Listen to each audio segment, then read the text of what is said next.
Absolutely stunning this evening.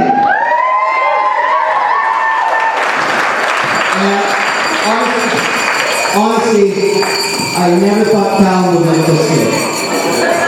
But it cleans up pretty well.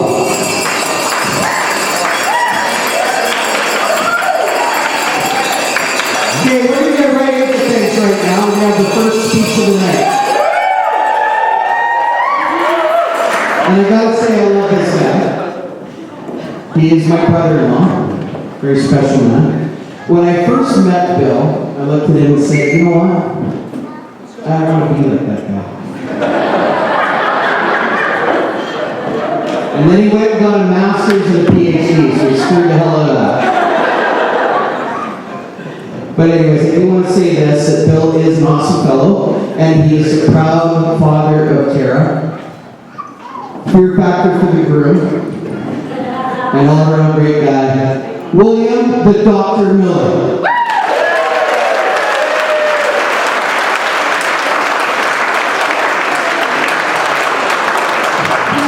Yes.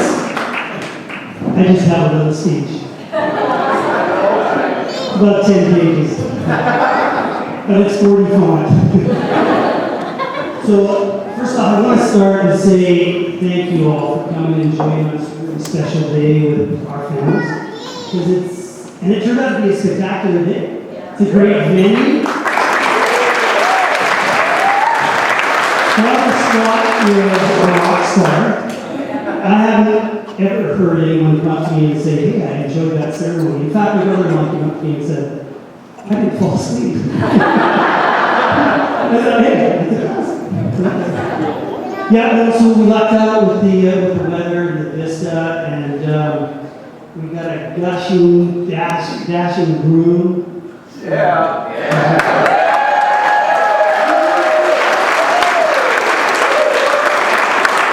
And a beautiful bride.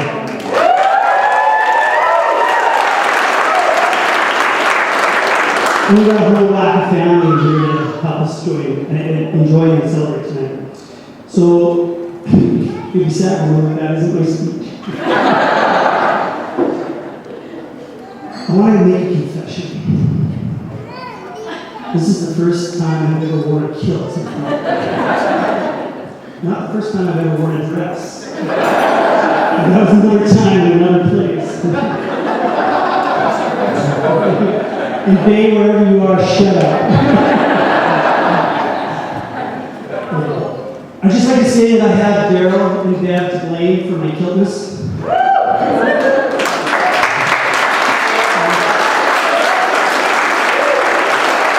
I mean sincerely that Francine and I really look forward to getting to know you better and to join your family. You guys are amazing, you're accepting, you're warm. You have a really great knowledge and appreciation of Scottish heritage.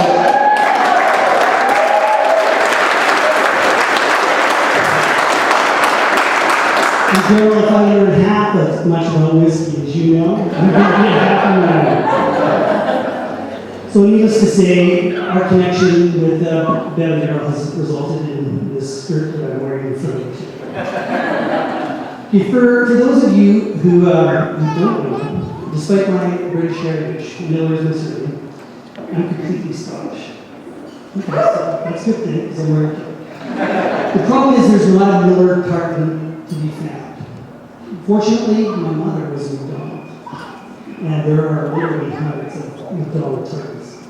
So while I was disappointed when Daryl made the challenge to wear a kilt for the wedding, that I couldn't honor my father's side, I took my mother's side, and I got it. I kind of like it.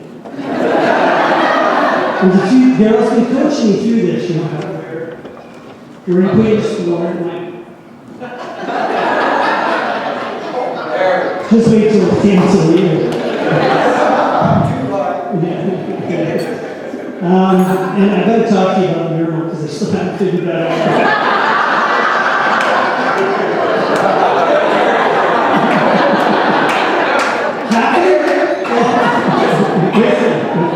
Okay, the poignant part to my introduction is that the McDonald's battles in the clouds, so it'll be known, have been feuding for literally hundreds of years. Nobody knows what the source of the feuds are. It's likely over some benign cause, or maybe a struggle ended here or there.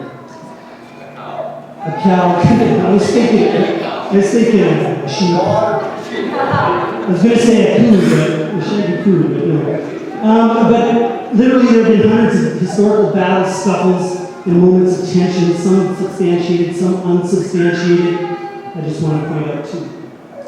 The first incidents happened, and this may be myth, I'm not really sure, but I like it, so I thought I should. So apparently McDonald and the McLeod clans were trying to resolve the conflict through athletics. We all know that Scots are famous for their Highland Games, so they decided to have Highland Games. The winner of the Highland Games would win the honor, and the other would go home with his tail tucked in behind. So the story goes that after the traditional Highland Game events were over, there was a dead heat. It was a tie. They didn't know how to resolve. So what they did instead was they decided to run the first Scottish mile. So for those of you who play soccer, you know about Scottish mile. The competition was going to be a cross-country foot race. They were going to, run up the hill and across the glen and around the loch, and then they would finish back where they started. Anyway, they're both very competitive. The head of the clans were neck and neck for most of it. One would fall down, and the other would surge ahead, and the other would get up and run as fast as he could to catch his foe, his friend, and soon be relative. And at the end, it was really clear that the McLeods were going to win. He was way in front. So what did McDonald do? He decided there's no way he was going to lose to the McLeod, so he reached down and pulled out his skin doodle. And he pulled it open, and he severed off his left wrist. He grabbed his hand and he threw it across the finish line. And he won by a finger. Don't ask me which finger.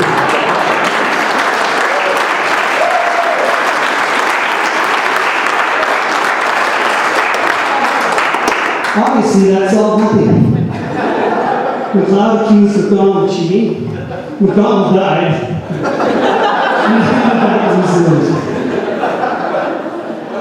I want to go into some of the more serious strife that was there. There were a lot of battles, as I said before. Perhaps the most famous encounter was the Battle of Glenquillan. It's on the Isle of Skye. It happened in 1609. It was a result of a handfast that went horribly wrong. So a handfast, for those of you who don't know, is where they do kind of a trial marriage. So the two families get together, obviously a couple, guy and a girl, and they live together for a year and 1 day.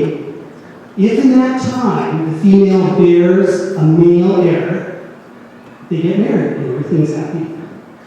If they don't, they can part and go their own ways.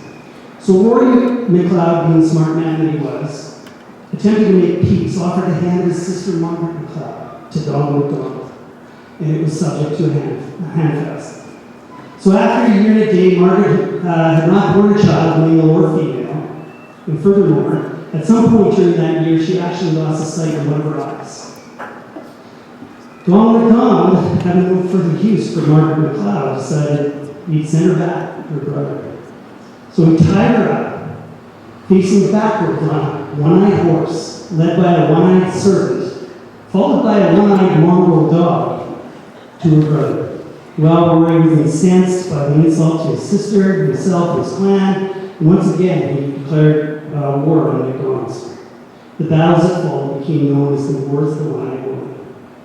So, serious note that one is a substantiated. So now I get into the fun part. Cal?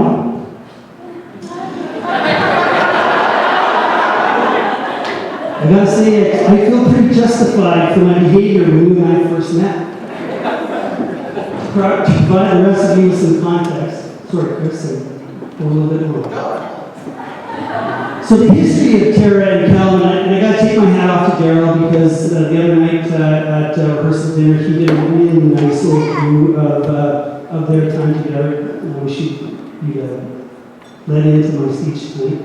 But having said that, the history of Tara and Cal's first meeting can be summed up as follows. Despite both being SFU students, boy meets girl in a pub, an Irish pub. He obtained her phone number, one of 3 that night.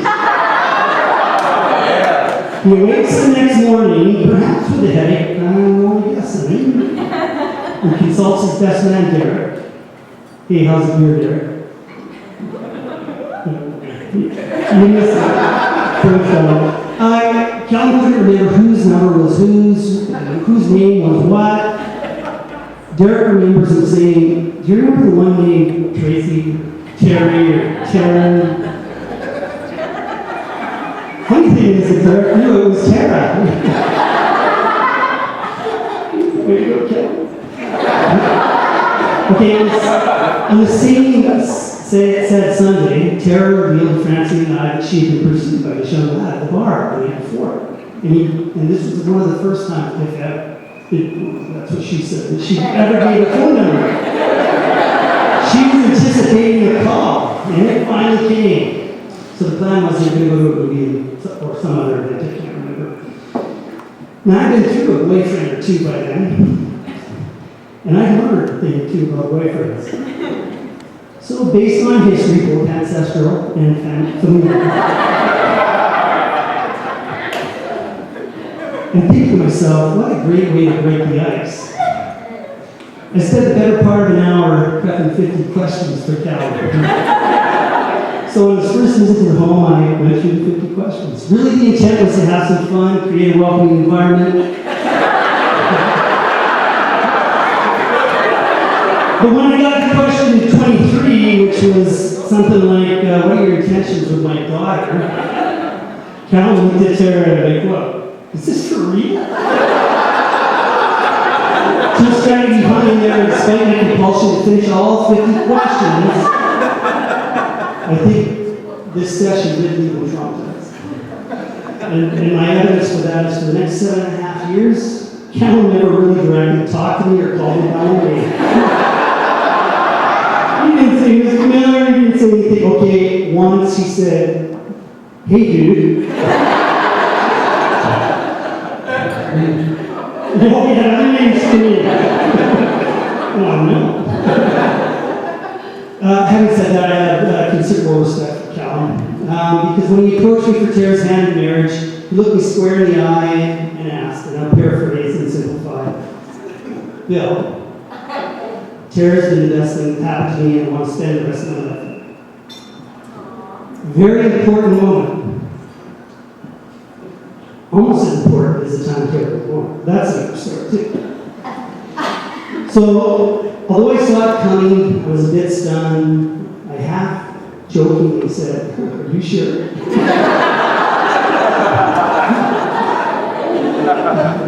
I can't express how impressed I was, Cal, or proud, or elated I was at the moment. I don't always show emotion, but it was one of the happiest moments. Today's just so.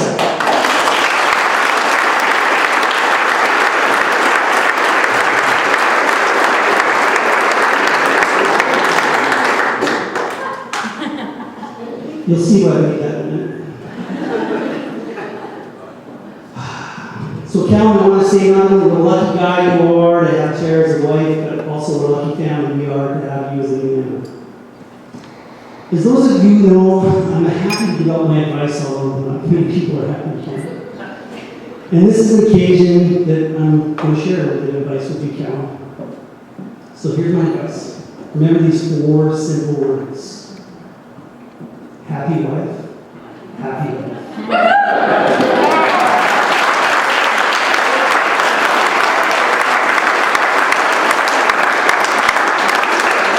Because if you remember those 4 happy words, she'll make your dreams come true.